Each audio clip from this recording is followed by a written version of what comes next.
미지의 것, 신비로운 것, 초자연적인 것이 없다면 세상은 매우 지루한 곳이 될 것입니다.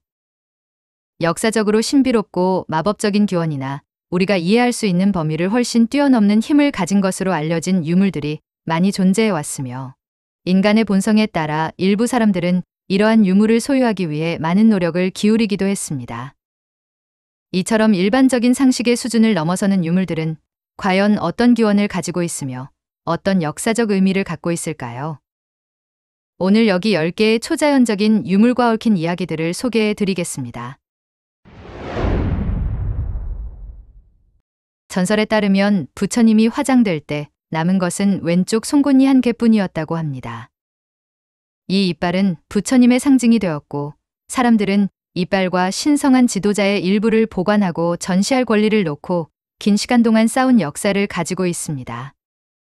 공식적인 이빨은 스리랑카의 치아의 사원에 보관되어 있지만 수세기에 걸쳐 이 이빨의 여정에 대한 꽤 거친 이야기도 전해지고 있습니다.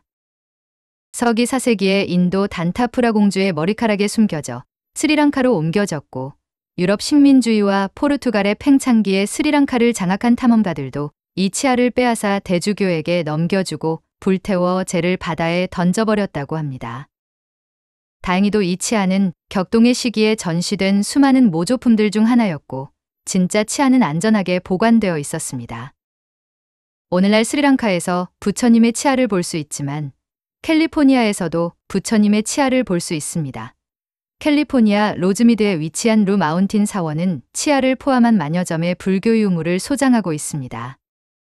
한 불교 신자가 수집한 이 유물들은 지역사회와 공유해야 한다는 신념을 담아 전달되었습니다. 이 치아는 2500년 된 것으로 추정되며 현재 약 5cm 길이로 계속 자라고 있다고 합니다. 스코틀랜드의 맥레오드 가문에는 대대로 전해 내려오는 유물이 있습니다. 한 전설에 따르면 이 깃발은 1066년 노르웨이의 하랄드 하드라다 왕이 영국을 정복하기 위해 진격할 때 이 깃발을 앞세우고 전투에 나섰던 것이라고 합니다. 결국 전투에서 왕은 사망했고, 이 비단 사각형 깃발은 그의 후손 일족에게 전해졌습니다. 맥레오드 가문의 전설로 전해 내려오는 또 다른 이야기에 따르면 부족의 넷째 족장은 인간 남자와 결혼하는 것이 금지된 요정 공주와 사랑에 빠졌다고 합니다. 공주의 아버지는 결국 공주의 뜻대로 1년간 공주의 연인과 함께 보내도록 허락했고, 그 기간 동안 그녀는 아들을 낳았습니다. 인간 세상을 떠날 때가 되었을 때 그녀는 요정의 세계에서도 아기의 울음소리를 들을 수 있기 때문에 그에게 절대 아이를 울지 않게 하라는 약속을 받았습니다. 하지만 아기는 아기일 뿐이기에 결국 울기 시작했습니다. 그녀는 아들을 만나기 위해 요정 세계에서 잠시 돌아왔고, 아들과 함께 있는 동안 그녀는 아들을 달래주기 위해 담요를 주었습니다. 그 담요가 바로 전설의 깃발의 유래라고 합니다. 전설에 따르면 이 깃발에는 위급한 상황에서 부족원들을 보호하는 마법이 깃발에 담겨 있지만 그 마법은 3번만 작동한다고 합니다. 1490년 맥레오드 가문은 맥도널드 가문과의 전투에서 이 깃발을 들고 싸웠는데 당연히 맥레오드 가문이 승리했습니다. 1520년 또다시 벌어진 맥도날드 가문과의 전쟁에서 이 깃발이 다시 한번 사용되었고, 맥레오드 가문은 또 한 번의 승리를 거두었습니다. 제2차 세계대전 당시 맥레오드 가문의 남자들은 전쟁터에 나갈 때 이 깃발 사진을 들고 나갔다고 하며, 전시 중 가문의 족장은 추축군이 영국을 침공할 경우 도보로 깃발을 가져가겠다고 자원했다고 합니다. 예언자의 망토는 예언자 무함마드가 입었던 신성한 유물입니다. 전설에 따르면 이 망토는 현대 아프가니스탄의 초대 국왕인 아마드 샤 두라니가 소유하고 있던 것이 아프가니스탄으로 건너갔다고 합니다. 그는 망토를 보관하는 사람들에게 어떤 바위를 가리키며 망토를 그 특정한 돌에서 멀리 떨어지지 않도록 명령했습니다. 오랜 시간 동안 그 돌과 왕의 유해 그리고 망토는 칸다하르의 한 신전의 엄중한 경비하에 보관되고 있었습니다. 이 망토는 명예로운 가문이 자물쇠와 열쇠로 보관하고 있습니다. 많은 암살자들이 이 망토를 되찾으려고 시도했다가 실패한 적이 있을 정도로 이 망토를 매우 중요하게 여겼습니다. 1996년 차기 성전의 수장으로 지명된 물라 오마르가 이 망토를 보여달라고 요청하면서 이 망토는 탈레반 이미지의 일부가 되었습니다. 일반 대중이 절대 접근할 수 없었던 성스러운 상징인 망토를 성지에서 꺼내어 대중 앞에 드러냄으로써 그는 국민의 지지를 얻고 탈레반을 강력한 세력으로 만드는 데 필요한 정당성을 얻게 되었습니다. 초기 성서 역사의 주요 인물 중 한 명인 세례 요한에 대한 이야기만큼이나 많은 유물이 떠돌아다니고 있습니다. 세례 요한의 두개골을 가지고 있다고 주장하는 사람들도 있지만 그 진위는 확인된 바가 없습니다. 최근 흑해에서 발견된 한 두개골은 성 요한의 것으로 확인되지는 않았지만 성 요한의 혈통이 분명한 것으로 밝혀졌습니다. 2010년 불가리아의 세인트 이반 섬에서 발굴 작업을 하던 중 작은 유골함이 발견되었고 이 유골함에는 두개골, 턱, 팔, 치아 조각이 들어 있었습니다. 또한 그 근처에서 성인의 생일인 6월 24일이 새겨진 작은 상자도 발견되었습니다. 물론 이 발견에 회의론을 주장하는 사람들이 없는 것은 아니었으며 그들 중 많은 사람들이 성자의 조각을 가지고 있다는 주장이 엄청나게 많다고 지적했습니다. 그러나 이 유물들은 다른 유물들이 가지고 있지 않은 약간의 신뢰성을 가지고 있습니다. 옥스퍼드 대학의 고고학자들은 이 유골에 대한 탄소 연대 측정을 한 결과 헤롯 왕의 요청으로 성 요한이 참수된 서기 1세기의 뼈라는 사실에 놀라움을 금치 못했습니다.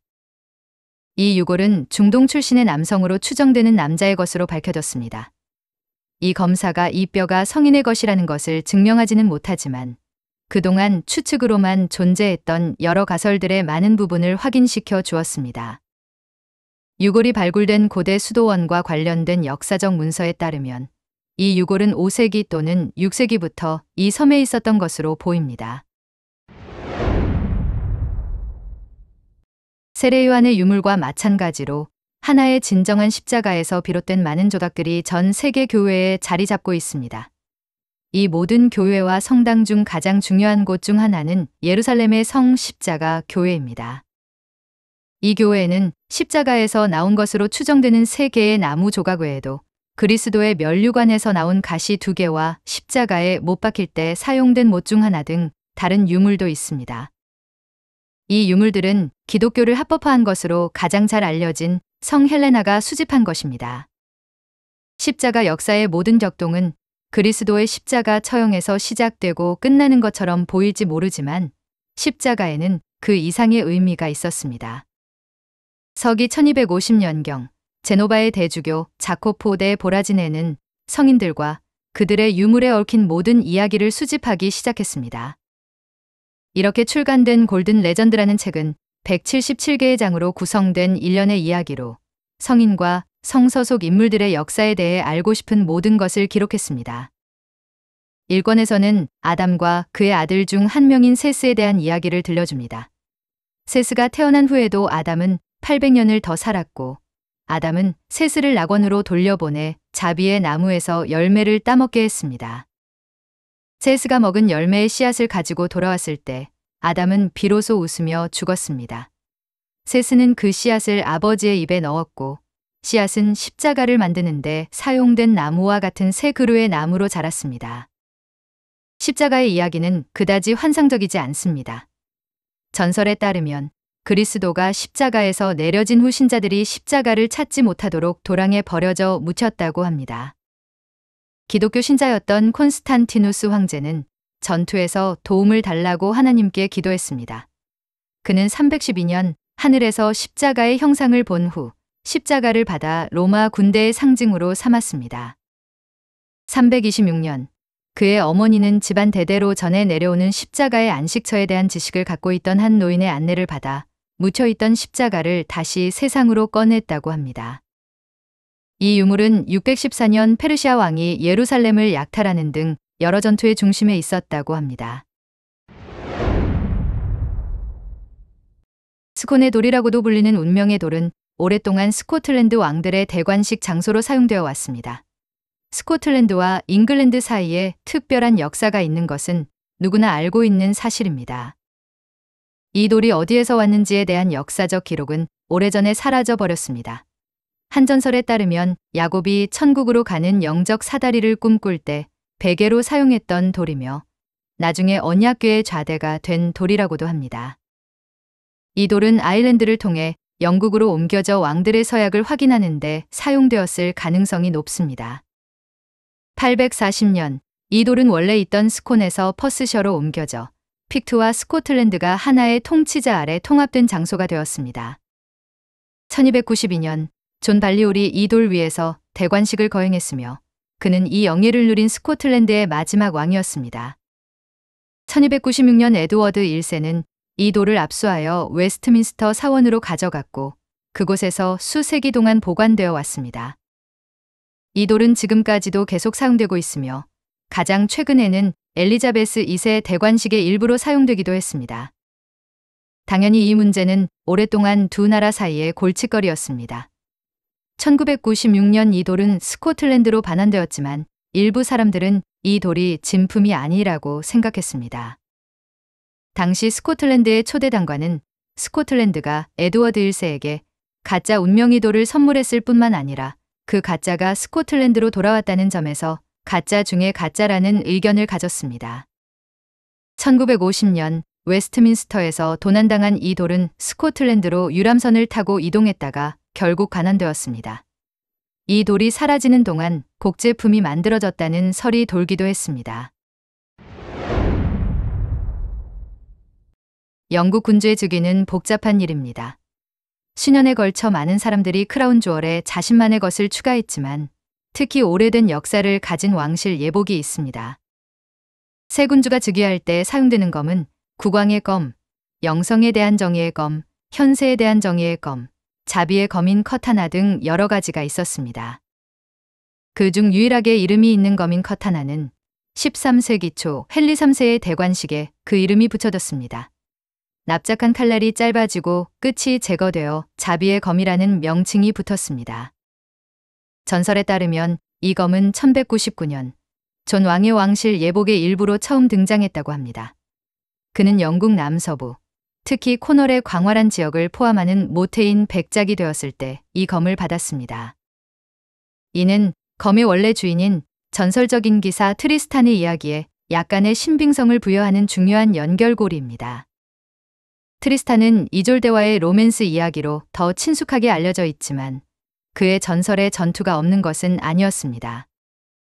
이야기에 따르면 트리스탄이 모올트를 죽이는 일격을 가했을 때 커타나가 부러져 칼 끝이 상대방의 두개골에 박혔다고 합니다. 그 검은 덴마크인 오기에르에게 전달되었고 그는 칼날을 짧게 만들면서 현재 이름이 붙여졌다고 합니다. 기록에 따르면 이 검은 런던탑으로 옮겨졌지만 헨리 7세가 왕위에 오를 무렵에는 칼날이 뭉툭한 두 개의 검이 모두 커타나로 명명되었다는 기록이 남아 있습니다. 웨일스 영진 안테오스 하우스의 일부이자 세월에 의해 낡아버린 작은 나무 술잔인 안테오스 컵을 둘러싼 몇 가지 이야기가 전해 내려오고 있습니다. 신자들에게 난테오스 컵은 성배와도 같은 존재입니다. 나무컵에 대한 최초의 현대적 기록은 1870년 램피터 대학에 전시된 때입니다. 1906년에는 성배의 전설과 확고하게 연관되었을 뿐만 아니라 치유력이 있다고 여겨지기도 했습니다. 이 컵을 성배라고 믿는 사람들이 너무 많았기 때문에 도둑으로부터 컵을 안전하게 지키기 위한 의식이 행해지기도 했습니다. 도난에 대한 우려에도 불구하고 이 컵에 물을 채우고 병든 사람과 노인에게 주는 행위가 반복되어 왔고 그 결과 효과가 있었다는 주장이 많이 제기되기도 했습니다. 이 컵의 유래는 중세시대로 거슬러 올라가지만 그렇다고 해서 전설이 멈추지는 않았습니다. 한 이야기에 따르면 아리마대 요셉이 이 잔을 영국으로 가져온 지 한참 후에 헨리 8세는 천주교도들과 전쟁을 벌이고 있었습니다. 오랫동안 이 잔을 소유하고 있던 한 무리의 수도사들이 이 잔을 웨일즈로 가져가 헨리의 손에 닿지 않기를 바랬습니다. 그들은 파월 가족과 함께 난테오스 경내로 피신했습니다. 수도사들은 그들의 비밀과 컵을 파월 가족에게 넘겼고 결국 파월 가족은 컵의 수호자가 되었습니다. 운명의 돌과 비슷하지만 가끔 혼동되기도 하는 리아페일 스톤은 아일랜드의 고대 왕들이 왕관을 썼던 돌입니다. 타라 언덕에 서 있는 이 돌은 5,000년 이상 왕을 기리기 위한 잔치, 왕의 즉위식, 축하 행사에서 중심적인 역할을 해왔습니다. 약 1.5m 높이의 이 돌은 여러 번 옮겨졌으며 1824년 타라 전투를 기념하기 위해 현재의 위치로 옮겨졌습니다. 전설에 따르면 리아페일 스톤은 투아타 드 다난이 인간계로 가져온 4가지 선물 중 하나였다고 합니다. 여신 다나의 자식들은 인간을 위한 선물을 가져왔는데 이 선물은 영국 민속과 신화 전반에 걸쳐 반복되는 주제가 되었습니다. 그들은 돌 외에도 칼, 창, 가마솥을 가져왔다고 전해지고 있습니다.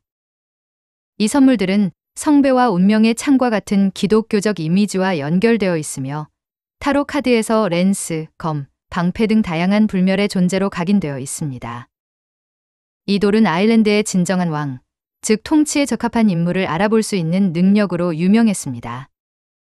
이 돌은 왕들 앞에서 포효하곤 했습니다. 말할 필요도 없이 이 돌은 이제 더 이상 포효하지 않으며 어떤 사람들은 그리스도가 태어났을 때 이 돌이 다른 세상의 힘을 잃었다고 믿습니다. 또 다른 이야기에 따르면 이 돌은 저승보다 왕권과 더 밀접한 관련이 있다고 합니다. 고대 예언에 따르면 돌이 있는 땅이 스코틀랜드나 아일랜드의 지배를 받게 될 것이라고 합니다. 격동의 역사를 이야기하려면 예루살렘으로 눈을 돌려야 합니다. 템플 마운트는 매우 다른 3가지 종교가 교차하는 곳으로 세 종교 모두 이곳을 신성하게 여기고 있습니다. 가장 신성한 장소 중 하나는 고귀한 성소라고도 알려진 템플 마운트의 기초를 형성한 파운데이션 스톤입니다. 파운데이션 스톤은 언뜻 보면 그냥 돌입니다. 별것 아닌 것처럼 보이는 석회암 덩어리이지만 수세기 동안 논란과 논쟁, 유혈 사태의 중심에 있었습니다. 무슬림 전통에 따르면 파운데이션 스톤은 무함마드가 승천한 장소입니다. 또한 세상의 모든 담수가 발원한 곳이라고도 합니다. 파운데이션 스톤 아래에는 우물이 있는데 전통에 따르면 영원히 심판을 기다리던 바닥이 없는 구덩이라고 합니다. 또한 유대교의 전통에 따르면 이곳은 모든 창조가 시작된 곳입니다. 세상과 그 안에 있는 모든 것이 창조되기 위해서는 창조가 시작될 수 있는 구심점이 필요했고 그것이 바로 파운데이션 스톤이었습니다. 창조 이후에도 이 돌은 유대인의 전통에서 매우 중요하게 여겨졌습니다. 이 돌은 언약궤와 십계명이 있는 곳이었으며 이 돌이 있었기 때문에 모든 피조물이 하나님의 권능에 닿을 수 있었다고 믿었습니다. 또한 야곱이 잠을 자며 만물을 연결하는 사다리를 꿈꿨던 장소로 모든 수준의 영적 애착을 상징하는 장소이기도 합니다. 오늘날 파운데이션 스톤은 세계에서 가장 치열한 경쟁이 벌어지는 분쟁 지역의 한가운데에 있습니다. 지금까지 시청해주셔서 감사합니다. 구독과 좋아요, 알람 설정은 영상을 제작하는 데 큰 힘이 됩니다.